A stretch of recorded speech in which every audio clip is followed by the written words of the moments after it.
We got history, got me feeling the nostalgia when you look at me. Thinking about what could've happened or what could've been. Finally your face, I know ain't that a sight to see.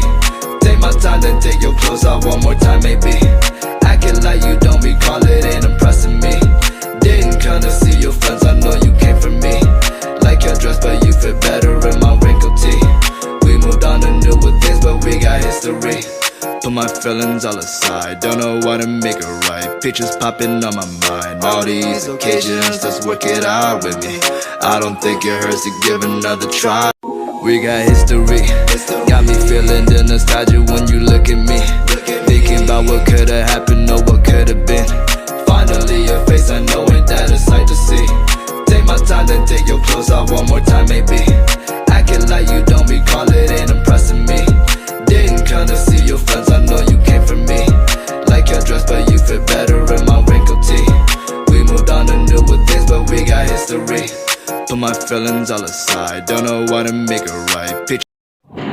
Era globalisasi itu memberikan kemudahan kepada kita dalam berkomunikasi dan bertransportasi. Maksudnya, ketika kita sudah ada globalisasi besar-besaran, kita mudah untuk berhubungan dengan dunia luar.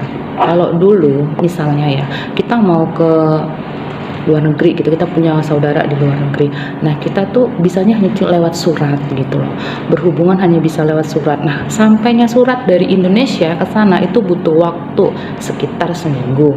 Nah sekarang karena teknologi sudah canggih, kita bisa melakukan komunikasi dengan cepat. Caranya dengan apa ya? Kita bisa video, kita bisa melakukan telepon ya, itu mudah sekali.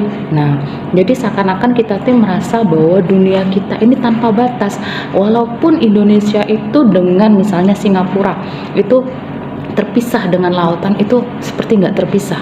Jadi kita tuh seperti benar-benar tanpa batas sama sekali.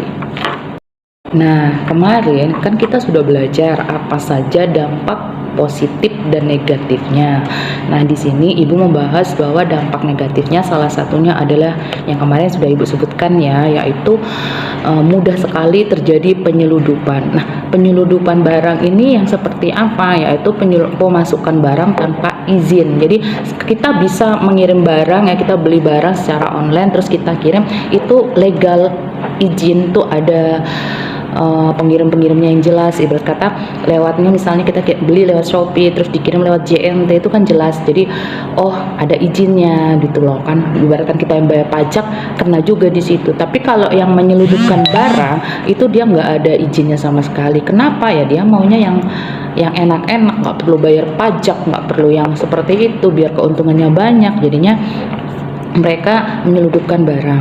Terus kok mudah, Bu? Iya, karena apa? Karena transportasi kita mudah sekarang. Di mana-mana kita bisa kapal yang mesinnya 4, mesin 3 sekarang sudah banyak, ya kan? Jadi kita bisa kemana-mana misalnya lewat jalur kapal gitu kan. Kemudian bisa naik pesawat ya.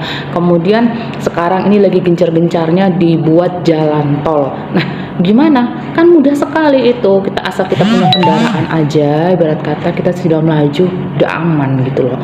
Nah, yang diseluruhkan barang-barangnya seperti apa? Tentunya barang-barang yang berbau negatif. Seperti apa? Barang-barang yang terlarang seperti narkoba ya. Anak-anak tahu narkoba itu apa? Ya, narkoba itu adalah obat-obat terlarang. Jenisnya seperti apa? Nih jenisnya ya, nanti Ibu kasih. Ini jenis-jenisnya banyak sekali. Ternyata aku salah. Ternyata aku. Nah, anak-anak, apakah ASEAN Drug Free 2015? ASEAN Drug Free 2015 itu adalah deklarasi yang disepakati oleh negara ASEAN untuk memberantas narkotika, ya, untuk memberantas narkoba tadi. Mengapa kok mereka berencana untuk memberantas narkoba? Karena narkoba itu sangat membuat negara-negara ASEAN ini atau sangat berdampak buruk bagi negara-negara ASEAN. Apa saja dampak-dampaknya yang dirasakan oleh negara ASEAN? Yang pertama yaitu bisa memecah belah kesatuan negara ASEAN. Jadi 10 negara ASEAN nanti bisa saling berantem, bisa saling perang hanya karena terpecah belah hanya karena narkoba ya. Jadi terus yang kedua, semakin tinggi tingkat kematian di wilayah ASEAN Tenggara. Kemudian yang ketiga itu tingkat pendidikan ya, tingkat pendidikan penerus bangsanya, anak-anaknya itu semakin menurun. Jadi karena 3 dampak tersebut, maka ASEAN sepakat untuk mendeklarasikan, yaitu dalam bentuk ASEAN Drug Free 2015 ya.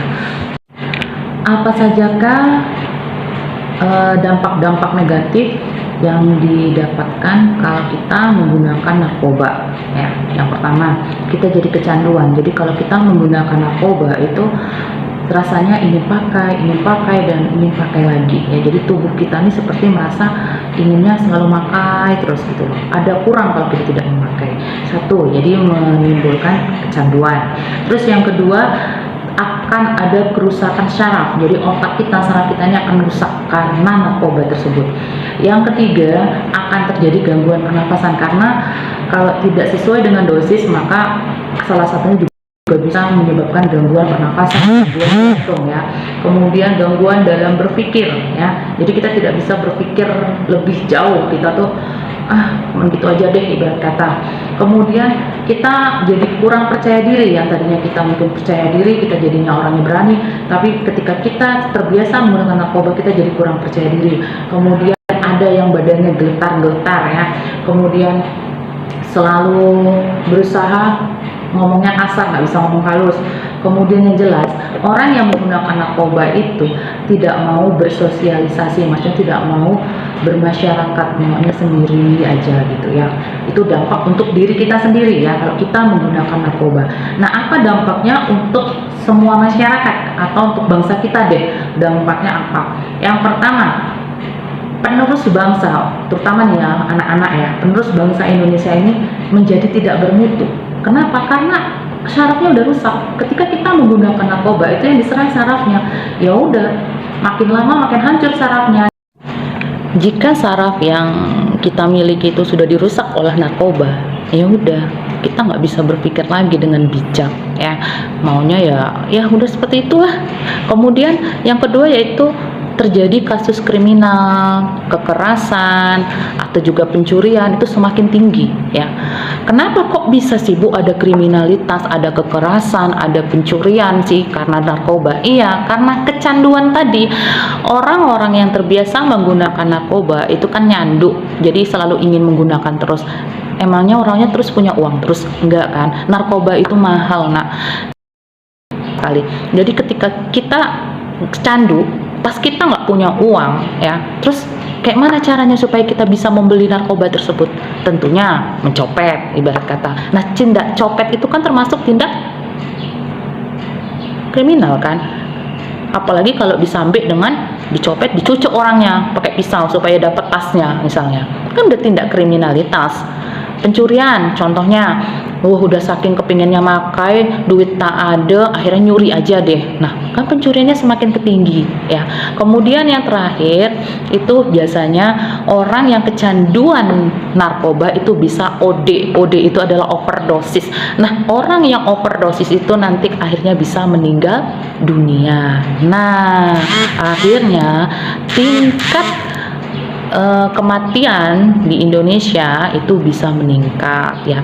Kan kita maunya, kita setiap manusia memang pasti meninggal dunia, tapi kan meninggal dunia itu dengan cara yang bagus ya anak ya, bukan dengan cara yang seperti itu, iya kan? Sekarang apa saja peran Indonesia dalam mendeklarasikan ASEAN Drug Free 2015 ini yang sudah diupayakan pemerintah untuk melancarkan ASEAN Drug Free 2015 ini? Apa saja? Yang pertama yaitu membuat undang-undang tentang hukum penyalahgunaan narkoba.